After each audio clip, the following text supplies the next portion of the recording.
Thank you very much, ladies and gentlemen.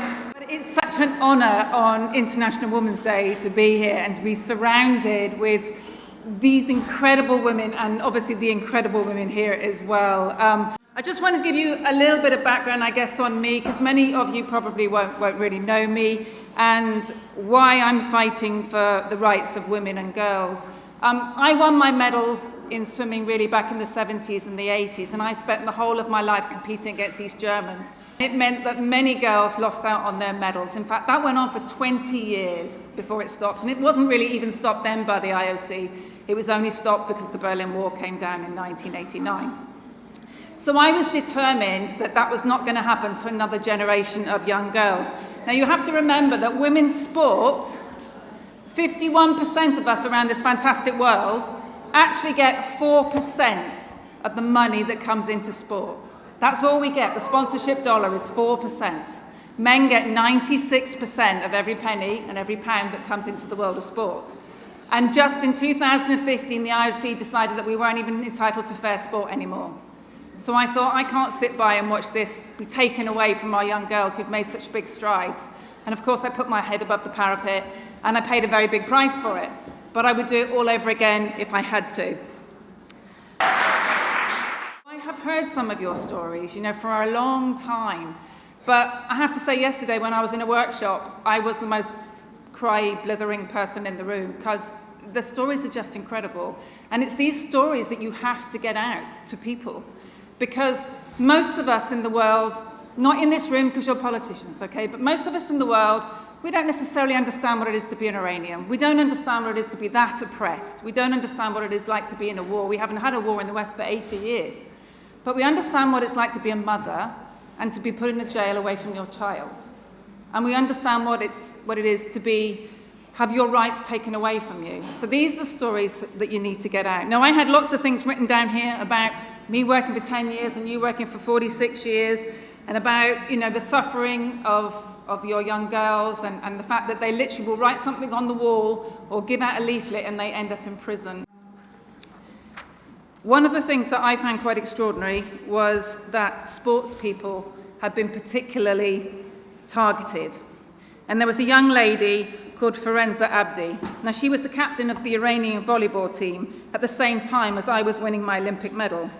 And when I think of Forouzan, I think that that could have been me. If I'd been born in a different country, because I'm pretty outspoken, right? So it would have been me. And I'm so proud of what she did, and how she did her time in prison, and when she was due to be released, they made her stay there. And in, obviously, 1988, she was killed along with 30,000 other people.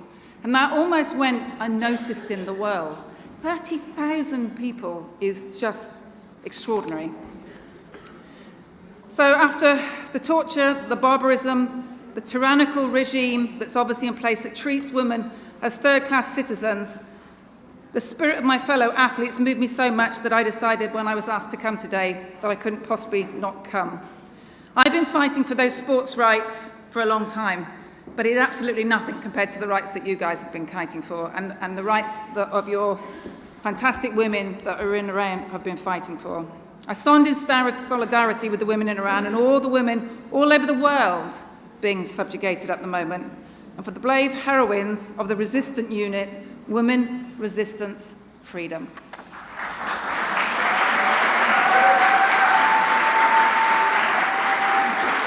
Women around the world, we are sisters in womanhood. We must stand together to back Mrs. Rajavi's 10-point plan for change, for a future free, a democratic Iran where Iranian women, just like me, can do sport, work, lead, and have a voice. What an incredible waste of talent and of human resources not to allow women to be the best that they can be to grow their nation. I also don't understand that. You have this resource and you are locking it away. You can win. So when I started my fight, it was an extremely difficult battle. And the activists would ring every single charity that I worked for, every single job that I had. They threatened my livelihood, they threatened my life, they even threatened the life of my children. So I decided I wasn't going to buckle, just like you're not buckling. My challenge was nothing like yours. I'm not comparing it. I'm just saying a tiny bit of me understands how difficult it is, and that's why I'm here today. But what I do want to say is that after that 10 years, we've now got 6 candidates for the IOC who will be elected very shortly, and every single one of them has promised to protect the female category at the Olympic Games. So,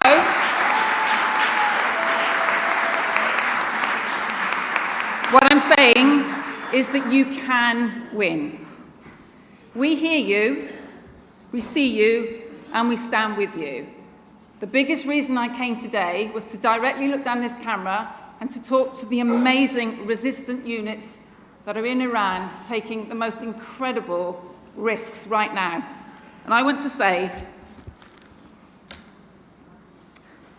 every single sportswoman around the world is Forouzan.